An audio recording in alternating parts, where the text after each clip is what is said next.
here. At the same time, the CNRS in France have opened 2 LIA. One here, China and École Normale Supérieure of Lyon, and one in Malaysia. And in Malaysia, I am the equivalent of Florence, but it's an interdisciplinary research with my colleague, Professor Ismail Moore. He's a nutritionist, and we are in interdisciplinary perspective. So, happy to be here in this debate. Immediately, we identify, Laurence and myself, food as a key position in the compressed modernity. And I would like to speak in 3 times. The first time, I will see the place of food in modernity, but I will go through another concept, the concept of transition, that has some link with the question of modernity, and this concept is used in a very large range of disciplines. Third, I will go to the Asian Food Barometer, that is a tool that we have developed in Malaysia, and I will finish by what we can study through the food studies and through the empirical field of food. So, starting with the concept of transition, economic transition, demographic transition, epidemiological transition, nutrition transition, food transition, energy transition, and so on and so on. And a lot of policy makers use transition as a key concept. We need to see what is behind this concept, and we need to do a work as a sociologist to understand what kind of social change theory is behind. And we will see that, in fact, there is very different theory that's supposed to support the concept of transition. And the dialogue in this situation is difficult. So, if I take the Heat set, what is at stake? To feed 10 million people in a few years. And the question, to feed in respect of food culture and identity, to feed improving health of population and well-being, and to try to reduce the environmental impact of the food choice. So, and transition is behind.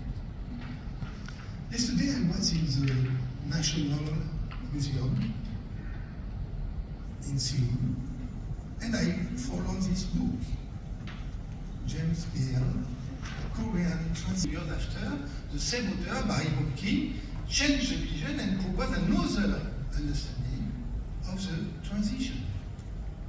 So, as the implicit assumption behind the question of transition.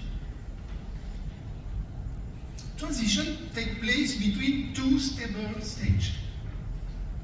It would be nice after the transition. Doing by internet, the other one was face-to-face, and the extensive survey had 16,000 people interviewed. So we are working in an open science philosophy. That means you can access free of charge of the data. We do data report, and you can use the data if you want easily. So, and we have some PhD in partnership with different partners in Asia. So, the barometer, the national barometer, the philosophy is, okay, we have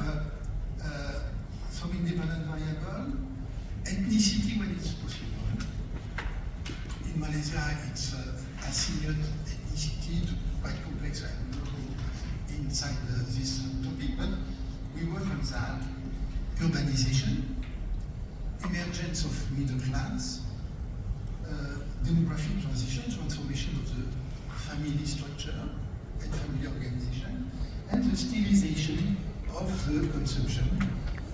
So to develop some index to analyze the mix between ethnicity and social position, and we analyze the eating practices and the eating representation, and we are addressing by the gap between representation norms and what people are doing.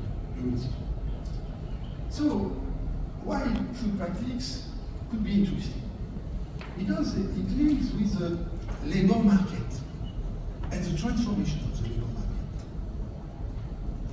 Who are working where we are eating because of the organization of the work. Public institutional context, helping or not helping, food at home or food on the workplace, family structure, gender role. So now we go to the extended survey. Perfect. Here. Just have a look. For the lunch Malaysia, when we ask to people, what is for you a proper meal? The answer is a collective norms. When we observe what they are doing, it's individual norms, individual practices. We can see a changement by the practices. We have the sociability. Okay? Now, we can see what the implementation in the time of the day of the different food intake. In this presentation, you have France versus UK, 30 years difference. Security, the food safety, the socio-technical controversies that are in the situation here of the compressed modernity. We have the form at the same time, and the organization of the society to control this difference are different. So, eating out, I finish with that. You can see here all the meal taken out of the home. You can see the Asian country and compare with France. Where in France we are one country where we eat a lot out of the home compared to the other country. And we can see here how it's different. The prevalence is higher in Asia, but there is a big difference among the ASEAN countries. Let me continue. If I have 1 minute, have a look.